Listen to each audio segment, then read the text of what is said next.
प्रदेश प्रभारी हरीश जी चौधरी साहब, कर्नल सोनाराम जी, कृष्णाराम जी, मोहन जी डागर और समस्त मंच पर विराजमान बाड़मेर के समस्त नेतागण और सामने विराजमान पूरे बाड़मेर मल्होत्रा जिले के दूर दराज इलाकों से आए हुए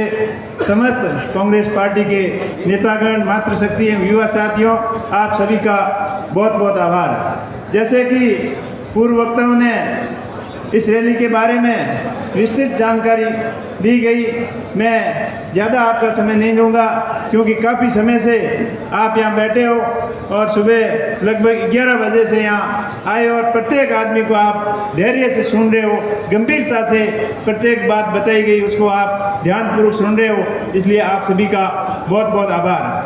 भारतीय राष्ट्रीय कांग्रेस जो 1918 के अंदर अंग्रेजों के शासन के खिलाफ किसानों के ऊपर जो अत्याचार किए जा रहे थे, किसानों के ऊपर जो कर लगाए जा रहे थे, उनके खिलाफ आंदोलन की शुरुआत की और 1928 में सरदार वल्लभ भाई पटेल द्वारा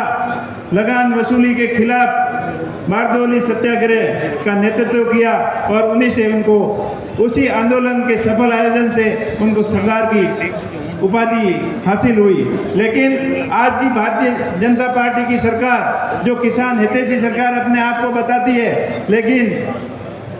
बहुत वादे किए उन्होंने किसानों की आय दुगनी के लिए हो, चाहे किसानों के कृषि बीमा क्लेम की बात हो, और खुद प्रधानमंत्री यहाँ जब 2014 के अंदर मल्होत्रा के अंदर आए थे तो अपने को बड़े बड़े सपने दिखाए थे कि मेरे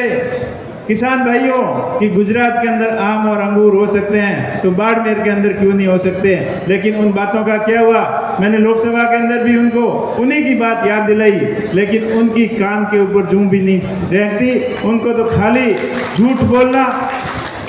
और इतने कॉन्फिडेंस के साथ में बोलना कि प्रत्येक बात उनको सच लगे, ये बीजेपी की हमेशा नीतियां रही है। हमें एकजुट होने की जरूरत है और जो बीजेपी ने जो झूठ फैलाया है, जो सोशल मीडिया के माध्यम से, अलग अलग प्लेटफॉर्म के माध्यम से और पत्रकारिता के माध्यम से हर तरीके से उन्होंने अपने आप लोगों को कब्जे में ले रखा है। कहीं ईडी और सीबीआई का डर बता के लोगों को डराते हैं, कहीं किसी प्रकार की हरकतें करते हैं, अलग अलग तरीके से लोगों को डराकर भय और भ्रष्टाचार का जो माहौल प्रदेश के अंदर जो बना रखा है, उसके खिलाफ अपने को आवाज़ उठाने की जरूरत है, मजबूती लाने की जरूरत है, क्योंकि ये आवाज़ कांग्रेस पार्टी ही उठा सकती है। कांग्रेस पार्टी देश की सबसे पुरानी पार्टी है और जो भी देश इस स्थिति तक पहुंचा है वो कांग्रेस पार्टी की नीतियों की वजह से पहुंचा है। कांग्रेस पार्टी ने देश को बनाया,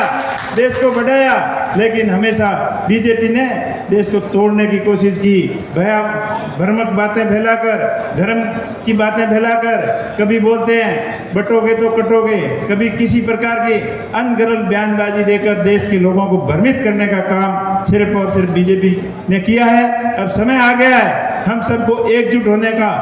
और बीजेपी के भ्रामक और झूठी बातों के खिलाफ अपने को जगने का समय आ चुका है। तो मेरा आप लोगों से ये सबसे अपील है कि अपने को गांव-गांव, ढाणी-ढाणी तक ये कांग्रेस पार्टी की पुरानी जो रीति नीति और विचारधारा है उन लेकर प्रत्येक आदमी तक जाना है और उनके बीजेपी के झूठ का पर्दाफाश करना है, क्योंकि वो हमेशा एक ही बात करते हैं, धर्म और संप्रदाय की बात कर और हिंदुत्व की बात करके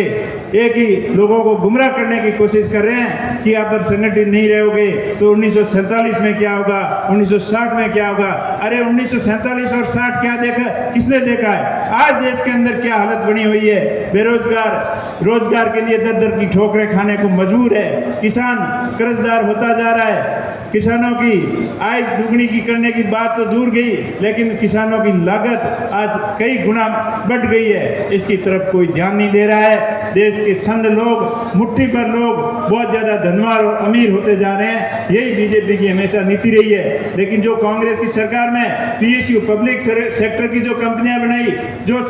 जिन्होंने देश को उत्थान के लिए महत्वपूर्ण महत्वपूर्ण योगदान दिया, आज वो कंपनियां के गले घोटे जा रहे हैं, वो कंपनियां कंगाली के कगार पे जा रही है। चाहे BSL की बात करो, चाहे BSNL की बात करो, चाहे कोल इंडिया की बात करो, चाहे इंडियन रेलवे की बात करो, प्रत्येक देश की सबसे बड़ी कंपनियां जो पब्लिक सेक्टर की कंपनियां हैं उनकी हालत बद से बदतर होती जा रही है और खाली अपने को धर्म और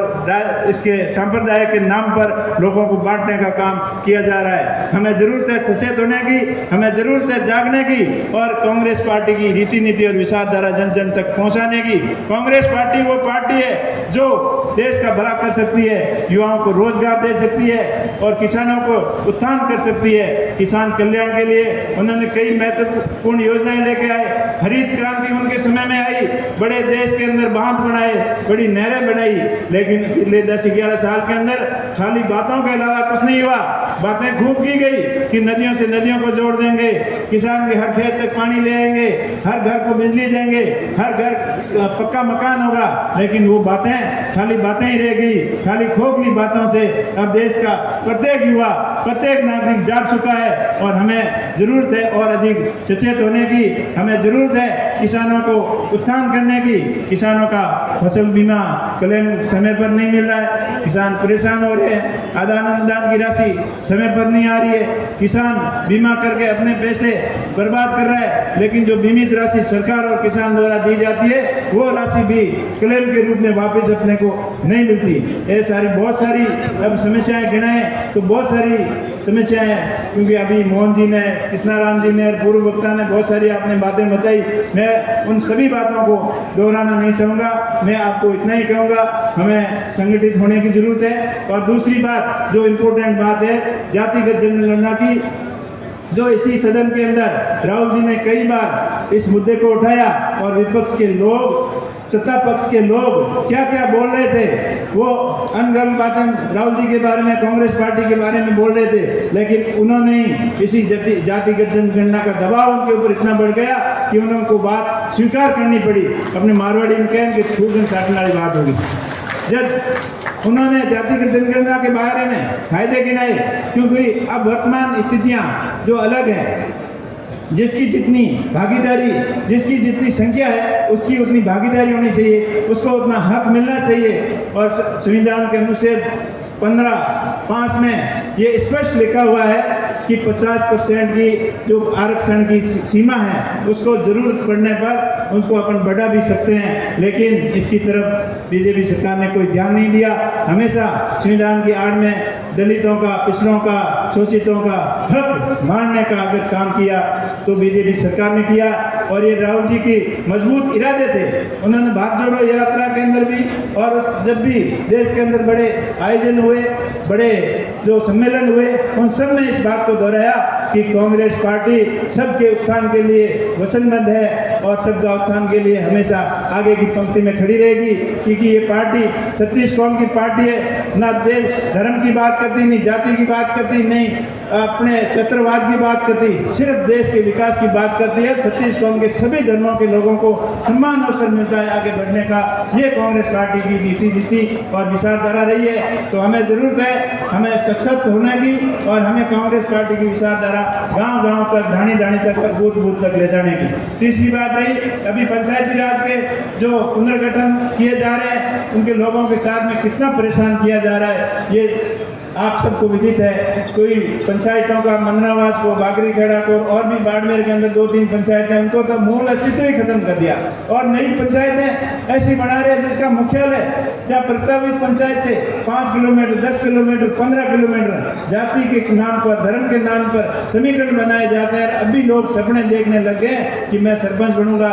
मैं ऐसे करूंगा, मैं प्रधान बनूंगा, मैं ऐसे वार्ड बनाऊंगा तो जिला प्रमुख बन जाऊंगा। ये सारे आपके सपने ही जाएंगे, क्योंकि जनता सब समझदार है, सब समझती है। ज़्यादा जनता के धैर्य की परीक्षा न ले और हम ये होने नहीं देंगे। हम सब संगठित है, कांग्रेस पार्टी पूरी एकजुट है और अन्याय नहीं होने देगी, न्याय के साथ में हमेशा खड़ी रहेगी। आप बड़ी संख्या में पधारे, आप सभी का बहुत बहुत आभार, बहुत बहुत धन्यवाद। कांग्रेस पार्टी।